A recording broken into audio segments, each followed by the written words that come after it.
ان الذين جاءوا بالافك عصبة منكم لا تحسبوه شرا لكم بل هو خير لكم لكل امرئ منهم ما اكتسب من الإثم والذي تولى كبره منهم له عذاب عظيم۔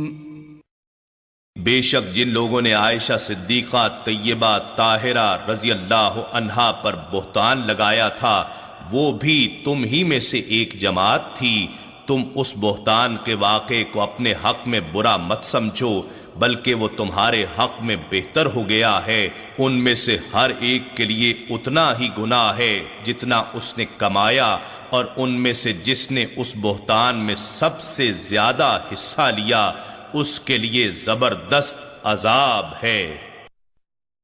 لولا إذ سمعتموه ظن المؤمنون والمؤمنات بأنفسهم خيرا وقالوا هذا إفك مبين۔ ایسا کیوں نہ ہوا کہ جب تم نے اس بہتان کو سنا تھا تو مومن مرد اور مومن عورتیں اپنوں کے بارے میں نیک گمان کر لیتے اور یہ کہہ دیتے کہ یہ کھلا جھوٹ پر مبنی بہتان ہے۔ لولا جاءوا عليه بأربعة شهداء فإذ لم يأتوا بالشهداء فأولئك عند الله هم الكاذبون۔ یہ افطرا پرداز لوگ اس طوفان پر 4 گواہ کیوں نہ لائے، پھر جب وہ گواہ نہیں لا سکے تو یہی لوگ اللہ کے نزدیک جھوٹے ہیں۔ ولولا فضل الله عليكم ورحمته في الدنيا والآخرة لمسكم فيما أفضتم فيه عذاب عظيم۔ اور اگر تم پر دنیا و آخرت میں اللہ کا فضل اور اس کی رحمت نہ ہوتی تو جس تہمت کے چرچے میں تم پڑ گئے ہو اس پر تمہیں زبردست عذاب پہنچتا۔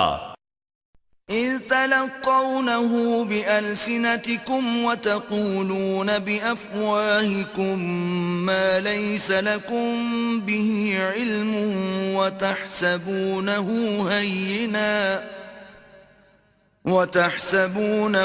هينا وهو عند الله عظيم۔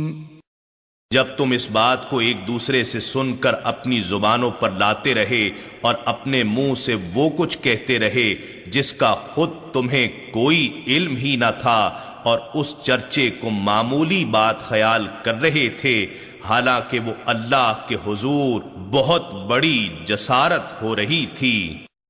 ولولا إذ سمعتموه قلتم ما يكون لنا أن نتكلم بهذا سبحانك هذا بهتان عظيم۔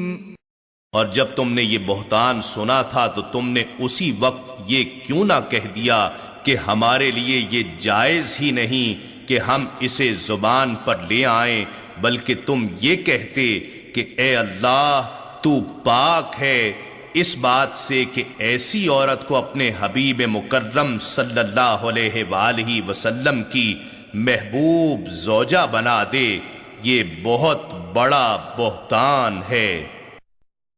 يعظكم الله أن تعودوا لمثله أبدا إن كنتم مؤمنين۔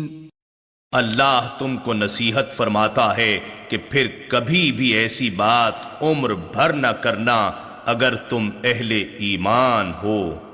وَيُبَيِّنُ اللَّهُ لَكُمُ الْآيَاتِ وَاللَّهُ عَلِيمٌ حَكِيمٌ۔ اور اللہ تمہارے لیے آیتوں کو واضح طور پر بیان فرماتا ہے، اور اللہ خوب جاننے والا بڑی حکمت والا ہے۔ إن الذين يحبون أن تشيع الفاحشة في الذين آمنوا لهم عذاب أليم في الدنيا والآخرة والله يعلم وأنتم لا تعلمون۔ بے شک جو لوگ اس بات کو پسند کرتے ہیں کہ مسلمانوں میں بے حیائی پھیلے، ان کے لیے دنیا اور آخرت میں دردناک عذاب ہے، اور اللہ ایسے لوگوں کے عزائم کو جانتا ہے اور تم نہیں جانتے۔ ولولا فضل الله عليكم ورحمته وأن الله رؤوف رحيم۔ اور اگر تم پر اس رسول مکرم صلی اللہ علیہ وآلہ وسلم کے صدقے میں اللہ کا فضل اور اس کی رحمت نہ ہوتی تو تم بھی پہلی امتوں کی طرح تباہ کر دیے جاتے، مگر اللہ بڑا شفیق، بڑا رحم فرمانے والا ہے۔